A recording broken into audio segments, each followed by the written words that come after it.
ସମସ୍ତଙ୍କୁ ନମସ୍କାର। ମୁଁ ଆପଣମାନଙ୍କୁ ମୋ ଚ୍ୟାନେଲରେ ସ୍ୱାଗତ କରୁଛି। ତ ଆପଣମାନେ ଫାଇନାଲି ଥମ୍ବନେଲ୍ ଦେଖି ଜାଣିପାରିଥିବେ ଯେ ଆଜିର ଭିଡ଼ିଓଟା କେଉଁ ଉପରେ। ଚାଲନ୍ତୁ ଦେଖିବା। ତ ଫାଇନାଲି ଏସ୍ଏସ୍ସି ଜିଡ଼ିର ନୋଟିଫିକେସନ୍ ଆସିଯାଇଛି ଆଉ ଟୋଟାଲ୍ ପୋଷ୍ଟ 25,000 ପ୍ଲସ୍ ବାହାରିଛି। ତ ଦେଖନ୍ତୁ ତାର date for submission of online application form. ତ ଅନଲାଇନ୍ ଫର୍ମର ଆପ୍ଲାଏର ଫାଷ୍ଟ ଡେଟ୍ ହେଉଛି ଡିସେମ୍ବର 1ରୁ ଟୋଟାଲ୍ 31 ଡିସେମ୍ବର ଯାଏଁ। ତ ଯେଉଁମାନେ ବି ଏଲିଜିବଲ୍ କ୍ୟାଣ୍ଡିଡେଟ୍ ସେମାନେ ଟିକେ ଜଲ୍ଦି ଜଲ୍ଦି ଆପ୍ଲାଏ କରିଦିଅନ୍ତୁ। ଆଉ ଟୋଟାଲ୍ 13 ରିଜନାଲ୍ ଲାଙ୍ଗୁଏଜ୍ରେ ଏକ୍ଜାମ୍ ହେବ। ତ ଆପଣ ଆପଣଙ୍କ ରିଜନାଲ୍ ଲାଙ୍ଗୁଏଜ୍ ଅନୁଯାୟୀ ଆପଣମାନେ ସେଟାକୁ ଚୁଜ୍ କରନ୍ତୁ। ଆଉ ଦେଖନ୍ତୁ ପେ ସ୍କେଲ୍ ସାଲେରୀଟା ସମସ୍ତେ ଇଏ କରନ୍ତି। ସାଲେରୀଟା 21,700ରୁ ଷ୍ଟାର୍ଟ ବେସିକ୍ ସାଲେରୀ। ଟୋଟାଲ୍ ହେଉଛି 25,400 ପ୍ଲସ୍ ପୋଷ୍ଟ ଅଛି। ଏଜ୍ ହେଉଛି କ'ଣ ନା 18ରୁ 23 ବର୍ଷ।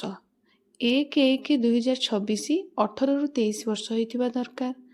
ଏଜୁକେସନାଲ୍ କ୍ୱାଲିଫିକେସନ୍ କ'ଣ ନା କେବଳ 10th ପାସ୍ କରିଥିବା ଦରକାର। ତ ଦେଖନ୍ତୁ ଏଇଟା ଯେହେତୁ ଆର ଏଜୁକେସନାଲ୍ କ୍ୱାଲିଫିକେସନ୍ ଦେଖାଉଛି 10th, ତ କୋଶ୍ଚିନ୍ ବି ସେଇ 10th ଲେଭେଲ୍ର ହିଁ ଆସିବ।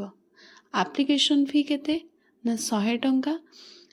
ଆଉ ଯେଉଁମାନେ SC ST ବା ଓମେନ୍ ଏକ୍ସ ସର୍ଭିସମ୍ୟାନ୍ ଏମାନଙ୍କ ପାଇଁ ଟୋଟାଲ୍ ନିଲ୍।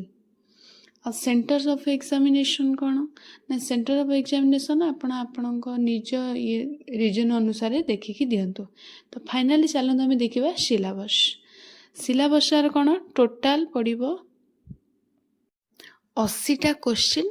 ତ ଗୋଟେ କୋଶ୍ଚିନ୍ 2 ମାର୍କ ହେଲେ ଟୋଟାଲ୍ ଆମର 160 ଫୁଲ୍ ମାର୍କ। ତ ଜେନେରାଲ୍ ଇଣ୍ଟେଲିଜେନ୍ସ ଆଣ୍ଡ ରିଜନିଂରୁ 20ଟା କୋଶ୍ଚିନ୍ ପଡ଼ିବ 40 ମାର୍କ। ଜେନେରାଲ୍ ନଲେଜ୍ ଆଉ ଜେନେରାଲ୍ ଆୱାରନେସ୍ରୁ 20ଟା କୋଶ୍ଚିନ୍ 40 ମାର୍କ। ଏଲିମେଣ୍ଟାରୀ ମ୍ୟାଥମେଟିକ୍ସରୁ 20ଟା କୋଶ୍ଚିନ୍ 40 ମାର୍କ। ଆଉ ଇଂଲିଶ ବା ହିନ୍ଦୀ ଆପଣ ଆପଣଙ୍କ ନିଜ ଚଏସ୍ ଅନୁଯାୟୀ ନେବେ, ସେଟାରେ ବି 20ଟି କୋଶ୍ଚିନ୍ 40 ମାର୍କ।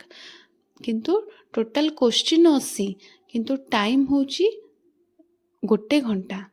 ତ ସେଇ ଅନୁଯାୟୀ ଆପଣମାନେ ଏବେଠାରୁ ପ୍ରିପାରେସନ୍ ଷ୍ଟାର୍ଟ କରିଦିଅନ୍ତୁ। ଆଉ କାଲକୁଲେସନ୍ ସ୍ପିଡ଼୍ ସେଇଟାକୁ ଯେତେ ବଢ଼େଇ ପାରିବେ, ଯେତେ ଆପଣଙ୍କ କାଲକୁଲେସନ୍ ସ୍ପିଡ଼୍ଟା ବଢ଼ିବ ସେ ଅନୁଯାୟୀ ଆପଣ ଅଧିକ କୋଶ୍ଚିନ୍ ଆଟେମ୍ପ୍ଟ କରିପାରିବେ। ଏଇଟା ରହିଲା। ତ ଏଇଟା ରହିଲା କମ୍ପ୍ୟୁଟର ବେସ୍ଡ ଏକ୍ଜାମ୍। ଆମେ ତା'ର ପ୍ରପର୍ ସିଲାବସ୍ ଦେଖିବା। ପ୍ରପର୍ ଟପିକ୍ ୱାଇଜ୍ କେଉଁ ଏଥିରେ ଟପିକ୍ ଅଛି, କେଉଁ ସବଜେକ୍ଟରେ କେଉଁ ଟପିକ୍ ଅଛି, ଆମେ ଚାଲନ୍ତୁ ଫାଇନାଲି ଦେଖିବା। ତ ଜେନେରାଲ୍ ଇଣ୍ଟେଲିଜେନ୍ସ ଆଣ୍ଡ ରିଜନିଂରେ ତ ଦେଖନ୍ତୁ ଯେମିତିକି ଆନାଲୋଜି, ସିମିଲାରିଟି ଆଣ୍ଡ ଡିଫରେନ୍ସେସ୍ ଏଇଟା ଆପଣ ଦେଖିପାରୁଥିବେ।